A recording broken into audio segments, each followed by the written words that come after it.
오늘 우리에게 주신 말씀은 골로새서 3장 15절에서 17절까지입니다.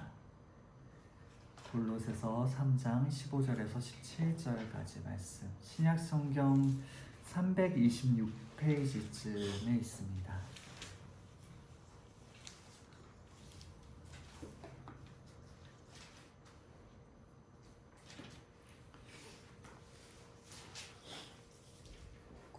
골로새서 3장 15절에서 17절까지의 말씀.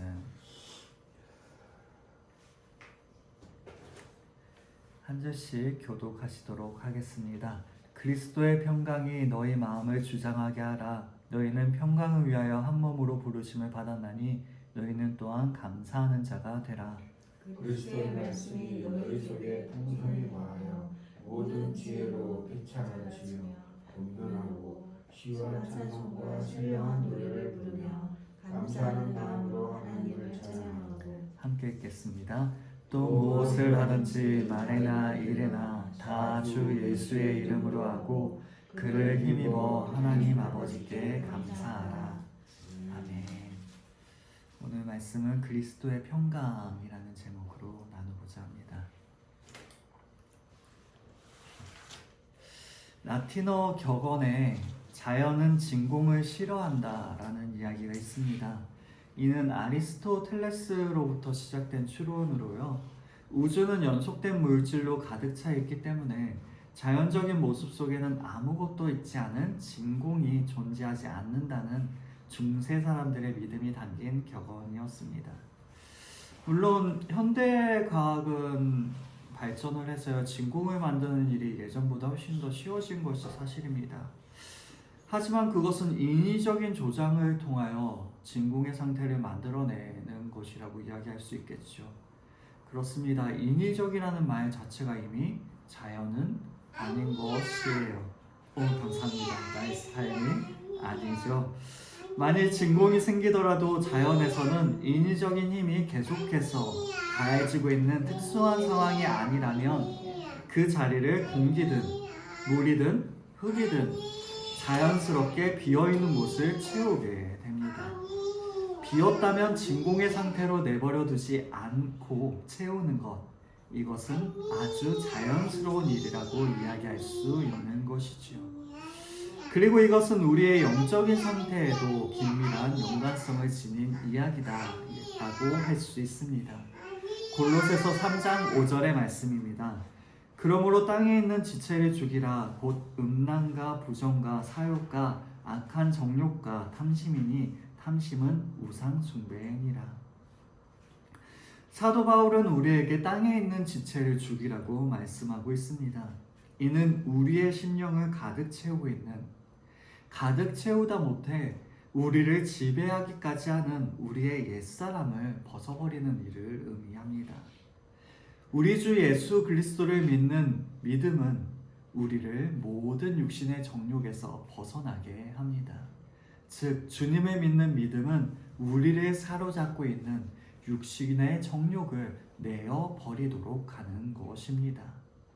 그리하여 우리를 가득 채운 옛 지체로부터 자유를 누리는 것이 참된 그리스도인들의 모습인 것입니다.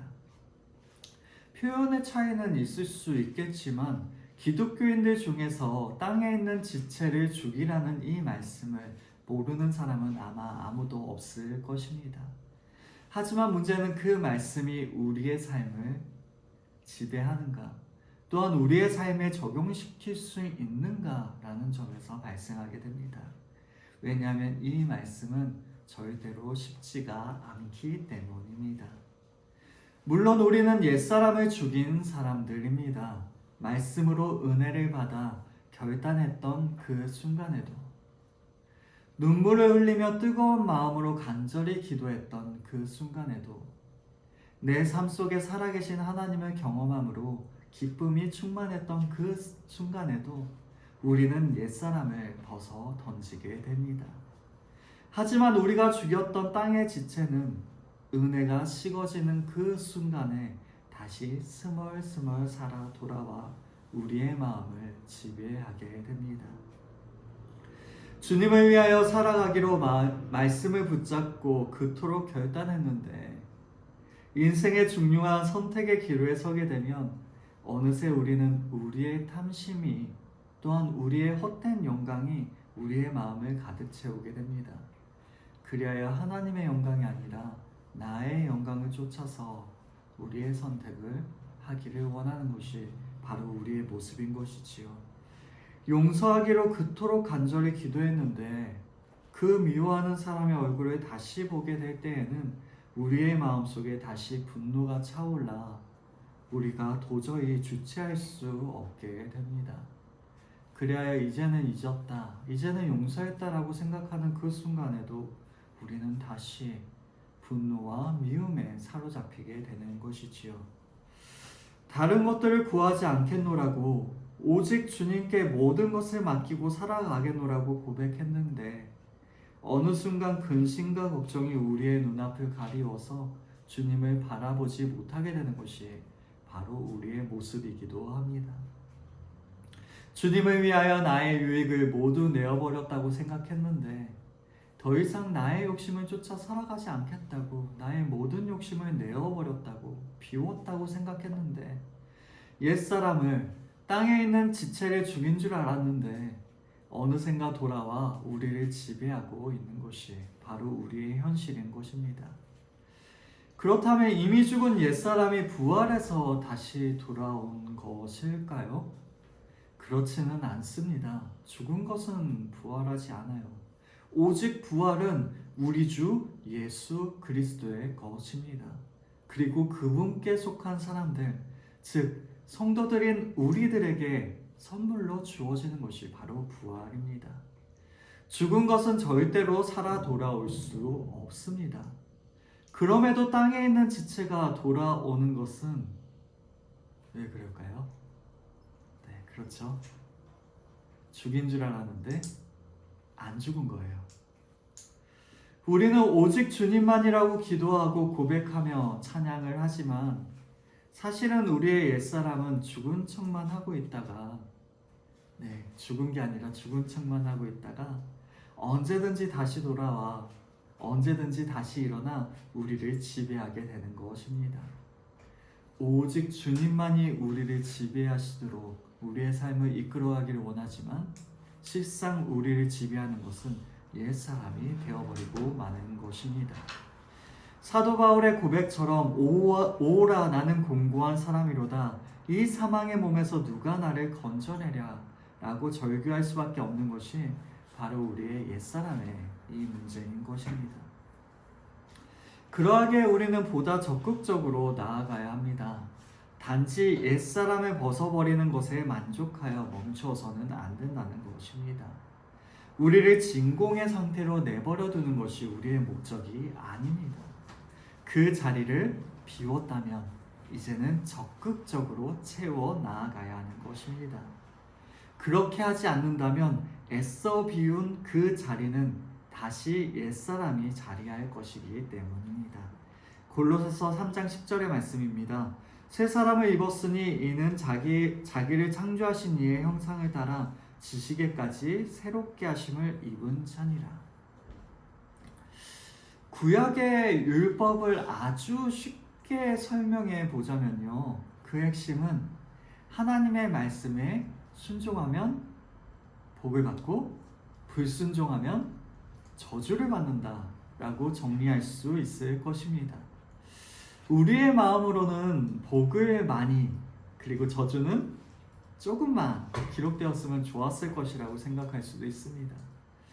하지만 축복의 장으로 잘 알려진 신명기 28장만 하더라도요, 복에 대한 기록은 14절밖에 없고요, 저주에 대한 기록은 그 3배가 넘는 44절이 기록되어져 있어요. 이는 하나님께서 우리에게 저주를 내리시기를 기뻐하시기 때문이라는 그 이유가 아니라요, 우리는 오해하지 않아야 합니다. 하나님의 말씀에 대한 불순종이 가져다주는 결과가 얼마나 치명적인 것인지를 우리에게 경고하기 위함입니다. 불순종에 따른 저주가 얼마나 두려운 것인지를 깨닫게 하여 더욱 순종된 자리로 나아가 하나님의 복을 받으라는 것이 바로 주님의 마음인 것이죠. 하지만 유대인들은 하지 말라는 이 구약의 율법에 문자적으로 매이게 됩니다. 무엇을 하지 않는 대신 더 본질적이고 더 차원이 높은 것으로 그 빈자리를 채워 나아가야 한다는 사실을 잊어버리고 만 것이지요. 그 결과 그들에게 남게 된 것은 껍질뿐인 형식주의, 차갑게 굳어버린 경직된 율법주의, 그리고 가식과 위선뿐이었습니다. 그리하여 그들은 겉으로는 경건한 모습을 갖추고 있는 척하면서 하지만 내면은 탐욕과 냉혹으로 가득 찬 외식하는 자들이 되어버리고 말았습니다. 자신을 비우는 데에는 성공했는지는 몰라요. 하지만 그 자리를 새로운 것으로, 새 사람으로 채우지 못하게 되자 그 버렸던 것들이 다시 그 자리로 와 자리 잡게 되어버린 것입니다. 우리 또한 마찬가지입니다. 옛사람을 벗어버렸다면 우리는 반드시 새 사람으로 입어야 합니다. 땅에 있는 지체를 죽였다면 성령의 충만함으로 우리의 그 빈자리를 가득 채워야 하는 것입니다. 만약 우리에게 비우는 것만이 중요하였다면 우리는 굳이 교회에 나올 필요가 없을 것입니다. 우리보다 더 잘하시는 분들이 계시죠? 네, 수행과 고행으로 무소유를 주장하시는 그분들이요. 네, 그분들이 아마도 비우는 것은 우리보다 더 잘할 것입니다. 하지만 우리들은 비우는 것에 멈추는 것이 아닙니다. 우리 자신을 진공의 상태로 내버려 두어야 하는 것이 우리의 목적이 아니기 때문입니다. 새 사람을 입는, 다시 말해 우리의 마음을 새롭게 가득 채워 나아가야 하는 것이 바로 우리들인 것이기 때문입니다. 오늘 본문의 말씀 3장 15절의 말씀입니다. 그리스도의 평강이 너희 마음을 주장하게 하라. 너희는 평강을 위하여 한 몸으로 부르심을 받았나니 너희는 또한 감사하는 자가 되라. 우리의 마음을 채워야 하는 것은 다른 어떠한 것이 아니라 그리스도의 평강입니다. 이는 예수님께서 세상을 떠나시며 제자들에게 하신 말씀을 기억하게 합니다. 요한복음 14장 27절의 말씀입니다. 평안을 너희에게 끼치노니 곧 나의 평안을 너희에게 주노라.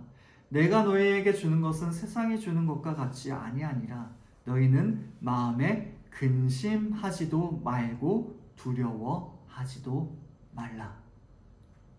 이 말씀을 주님께서 제자들에게 주신 것입니다. 예수님께서 제자들에게 주신 것은 명예나 권력 혹은 돈, 재화와 같은 것이 아니었습니다. 주님께서 주신 것은 다른 사람의 평안이 아니라 나의 평안, 즉 주님의 평안, 주님께서 가지셨던 하늘의 평안을 제자들에게 주신 것입니다.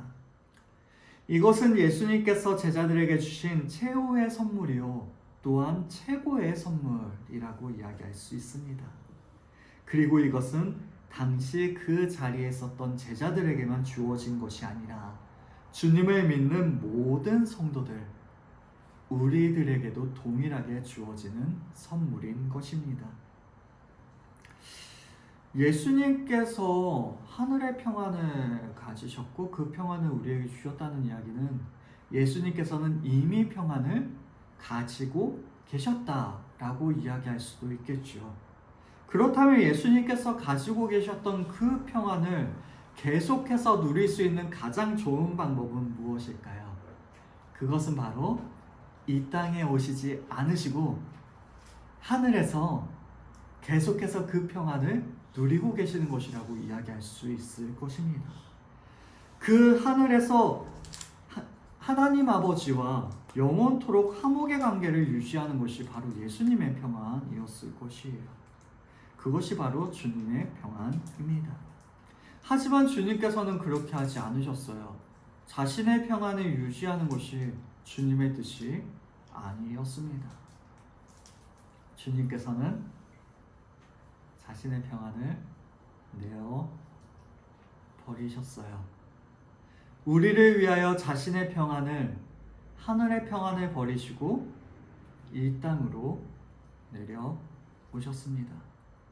그리하여 나의 평안을 너희에게 주노라. 주님을 믿는 모든 이들에게 이 평안을 선물로 주셨습니다. 예수님 입장에선 십자가에 달리지 않는 것이 평안이었을 것이에요.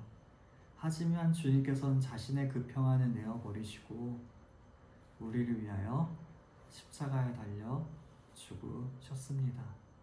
우리에게 평안을 주시기 위하여 자신의 평안을 내어버리신 분이 바로 주님이셨죠.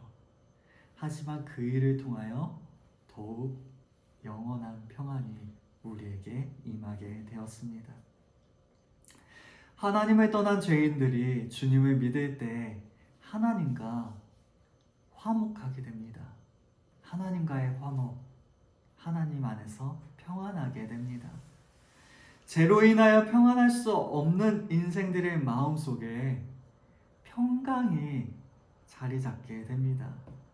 더 이상 근심하지도 두려워하지도 않는 평안을 누릴 수 있게 되는 것입니다. 이는 마치 주님께서 폭풍이 몰아치던 그 바다 위에서 평안하게 주무셨던 것과 같은 평안입니다. 인생의 모진 비바람과 파도가 몰아쳐 올지라도 그 속에서 주님께서 주무셨던 것 같이 우리는 평안을 소유하게 됩니다. 우리의 마음을 사로잡고 있던 옛사람의 성품이 아니라, 그 옛사람의 두려움과 근심 걱정이 아니라 주님께서 우리의 마음속에 자정하여 주시기 때문에, 우리의 마음을 붙잡고 우리를 친히 다스려 주시기 때문에 우리는 평안을 누리게 됩니다. 이 사실 하나만 기억해도 오늘 말씀이 우리에게 유익할 것 같아요. 예수님의 통치는 평강의 통치입니다. 다시 한번요. 예수님의 통치는 평강의 통치입니다. 주님께서 우리를 다스려 주실 때에는, 주님께서 우리의 인생을 붙잡아 주실 때에는 우리에게 평강이 임하게 됩니다. 주님께서 우리를 다스리시는 것은 내 마음대로 너를 어떻게 조정해 보겠다, 그게 아니에요. 우리에게 평강을 주시기 위하여 우리를 다스려 주시는 것입니다. 다시 한번요. 예수님의 통치는 평강의 통치입니다. 십자가에서 이루어진 위대한 일은 곧 화평하게 하는 일이었습니다. 골로새서 1장 20절의 말씀입니다.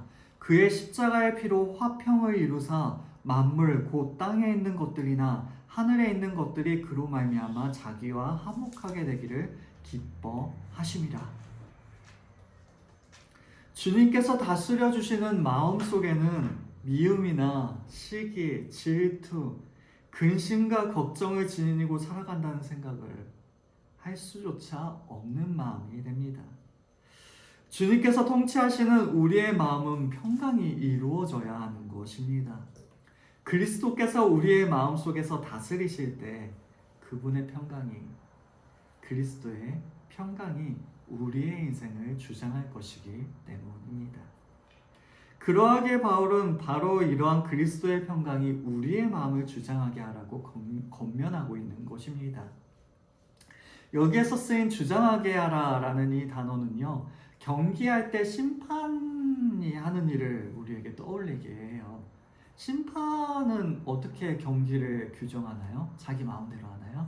아니죠. 정확한 룰에 따라서, 그 정해져 있는 기준에 따라서 모든 경기의 결정적인 순간을 판단하고 정확하게 바라보게 됩니다. 이는 결정적인 순간에 그리스도의 평강을 따라 우리가 모든 것을 판단하고 그것에 대한 결정을 내려야 한다라는 말씀을 우리에게 전해주는 것이에요. 마치 경기나 전쟁과 같이 끊임없이 결단하고 결정하는 것의 연속인 우리의 인생 속에서 우리의 눈에 보기에 이롭게 보이는 대로 결정하는 것이 아니라 성령님께서 평안한 마음을 주시는 대로 우리는 결정해야 된다는 사실을 우리에게 말씀해 주시는 것입니다. 우리 자신의 이성적인 판단을 뛰어넘어서 주님께서 주시는 그 평강의 마음을 따라 주님의 통치를 따라 결정하고 행동하는 것이 바로 믿음의 행위요 주님의 평강을 누리는 일인 것입니다. 이거는 역설적이게요. 주님의 평강을 따른다는 것은 곧 그 평강을 이루어 주시는 분의 통치를 따르는 것이라고 이야기할 수 있을 것 같아요. 다시 말해 평강이라고 하니 그냥 내 마음에 편한 대로 하면 되겠구나가 아니라 주님께서 다스려 주시는 대로 주님의 뜻대로 우리가 선택해 나아갈 때 우리는 참된 평강을 누릴 수 있게 되는 것이다. 다시 말해 평강이 우리를 주장하게 하는 것은 바로 주님께서 우리를 주장하게 하시는 것과 동일한 일임을 우리는 기억해야 하는 것입니다. 이 일이 얼마나 소중하고 중요한지 사도 바울은 너희는 평강을 위하여 한 몸으로 부르심을 받았다라고 15절에 계속해서 말씀하고 있어요. 즉 바울은 우리가 새 사람으로 부르심을 받은 목적이 바로 이러한 평강을 위해서라고 우리에게 밝히고 있는 것입니다. 이는 구원이 바로 하나님과 원수되었던 불행스러운 과거를 청산하고 화평의 관계를 회복하는 것임을 우리에게 말씀하고 있는 것이지요. 나아가 그러한 화평을 누리는 사람들이 한 몸을 이루었을 때 그리스도를 머리로 하여 한 몸으로서 주님께 다스림을 받을 그때 우리는 한 개인을 넘어서 그리스도의 평강이 흘러넘치는 공동체가 되게 되는 것입니다. 새 사람이 된 성도들은 그리스도의 평강으로 분열된 교회의 아픔을 치유하고 하나로 연합되어야 하는 것입니다. 만일 교회가 평안으로 연합되지 못한다면 그 안에 분쟁과 다툼이 존재하고 있다면 교회를 통한 하나님의 계획과 목적 또한 이루어지지 못할 것입니다. 왜냐하면 주님의 통치가 그 가운데 임하지 못하기 때문입니다. 그러한 교회는 하나님께 영광을 돌리는 공동체가 되지 못할 것입니다. 그러므로 각 성도는 그리스도의 몸의 일부로서 자신의 마음은 물론이요 교회 전체를 그리스도의 평강이 지배하도록 해야 할 의무와 사명이 있는 것입니다. 그러하기에 바울은 본문을 통해 개인적인 신앙의 차원을 넘어서 공동체를 바라보는 조금 더 크고 넓은 시각을 가진 신앙인이 되기를 우리에게 권면하고 있는 것입니다. 그렇다면 우리는 정말로 한 몸이 될 수가 있을까요? 네, 17절의 말씀입니다. 또 무엇을 하든지 말에나 일에나 다 주 예수의 이름으로 하고 그를 힘입어 하나님 아버지께 감사하라. 말하고 행하는 모든 일은 주 예수의 이름으로 해야 합니다. 다시 말해 우리의 모든 것들은 주 예수의 이름으로 행하여야 합니다. 그 이름은 사람들을 연합하도록 하는 이름입니다. 우리 그리스도인들은 실제로 하나가 될 수 있다는 것입니다. 하지만 그냥 하나가 될 수 있는 게 아니라 오직 예수 그리스도 안에서만 우리는 하나가 될 수 있는 것이지요. 여기에서 우리가 추구하고 바라보아야 하는 교회의 모습이 있습니다. 참된 그리스도인의 모습은요, 자기 자신을 추구하는 것이 아닙니다. 자기 자신을 추구하는 것은 옛사람의 모습인 것이지요. 우리는 오히려 옛사람을 벗어버리고 우리를 지배하는 그 옛사람을 우리의 마음속에 비워내 버려야 합니다. 그리고 그리스도의 평강이 마음을 주장하게 해야 합니다. 그것이 주님께서 나의 것이라고 부르신 사람들의 모습인 것이지요. 주님께서 너는 내 것이라 라고 말씀하신 성도들은 바로 우리의 옛사람을 비워내고 예수 그리스도로 가득 채운 사람들인 것입니다. 그러한 사람들이 모인 곳이 교회예요. 그러하기에 교회는 나와 비슷한 모습을 가진 사람들이 모여있기 때문에 나랑 생각이 비슷하기 때문에 내가 그 사람과 뜻을 같이 할 수 있겠다라고 이야기하는 곳이 아닙니다. 크고 작은 온갖 다른 모습들을 가진 사람들의 모임이 바로 교회라고 이야기할 수 있어요. 그럼에도 그 마음속에는 동일한 그리스도의 평강이 자리 잡고 있기 때문에 하나의 공동체가 될 수 있는 것이 바로 교회입니다. 주님께서 함께 하실 때만 완전함을 발견할 수 있습니다. 주님이 없이 완전함에 이르는 길은 없기 때문입니다. 이는 주님 안에 있는 교회들이 분쟁이나 다툼으로 인하여 분리되는 것을 강력하게 거부하는 일인 것이지요. 아마 신앙의 연배가 되신 우리 부모님들은 더 많이 겪으셨을 거예요. 교회 안에서 참 불합리한 일들도 많이 보고 그 안으로 들어가면 들어갈수록 더 안 좋은 부분들이 명확하게 느껴지고 그래서 실망하고 마음 상하고 그런 일들을 우리는 많이 겪게 되는 것 같습니다. 왜 그런 일들이 생기냐면요, 오늘 말씀을 통해 보자면 모든 일을 주님의 이름으로 하지 않기 때문이에요. 다시 말해서 그리스도의 평강이 교회를 주장하도록 하지 못하였기 때문입니다. 왜 그런가요? 아직도 옛사람이 우리를 지배하기 때문입니다. 그래서 우리는 이렇게 정리해 볼 수 있을 것 같아요. 우리는 그리스도께서 받아들이신 사람이라면 모두 다 받아들여야 합니다. 왜냐하면 예수님께서 받아들이신 사람이기 때문이에요. 그 사람의 정치적인 색깔이 나와 맞지 않기 때문에, 그 사람의 사상이 나와 맞지 않기 때문에, 그 사람의 수준이 나와 맞지 않기 때문에 거부하는 것이 아니라 그 사람을 주님께서 받아들이셨다면 우리 또한 그 사람을 받아들여야 합니다. 진짜 어려워요. 네, 정말 어려워요. 하지만 아시죠? 우리의 힘으로 하는 거 아닌 것. 주 예수의 이름으로 하는 일이 되어야 합니다. 그것이 주님께서 통치하시는 마음을 그리스도의 평강을 가진 사람들의 참된 모습인 것이지요. 비록 지금은 우리가 이렇게 완벽하게 일을 이루지 못할지라도 이 사실을 바라보고 우리는 계속해서 끊임없이 추구해 나아가야 합니다. 그게 교회의 모습이 되어야 해요. 하지만 교회 안에는 서로에게 만족하지 못하는 사람들이 너무나도 많죠. 서로에 대해서 만족하지 못하고 내가 원하는 대로 해주지 않아서 미워하고 심지어는 너 때문에 교회 나가기가 싫을 정도야 라고 이야기할 만큼 힘들어 하시는 분들이 계십니다. 이러한 사람들은 왜 그럴까요? 정말로 다른 그 사람이 만족스럽지 않아서 그런 걸까요? 그렇지 않아요. 오늘 말씀을 비추어 보자면 이러한 사람들이 이렇게 시험에 들 수밖에 없는 것은 다른 사람들이 만족스럽지 않기 때문이 아니라 진짜 아픈 이야기예요. 예수님만으로는 자신이 만족할 수 없기 때문에 이러한 일들이 생겨나 버리게 됩니다. 우리 또한 마찬가지죠. 왜 예수님만으로 우리가 만족할 수 없을까요?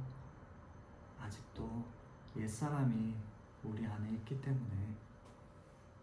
예수님만이 우리를 가득 채워야 하는데, 그렇다면 예수님만으로 우리는 만족할 수 있을 텐데, 그 예수님을 만족하기 때문에 예수님께서 사랑하신 그 다른 사람을 우리가 만족하면 받아들일 수 있을 텐데 우리는 그러지 못하고 우리 자신의 마음속에 갇혀있는 것이 바로 우리의 모습인 것입니다.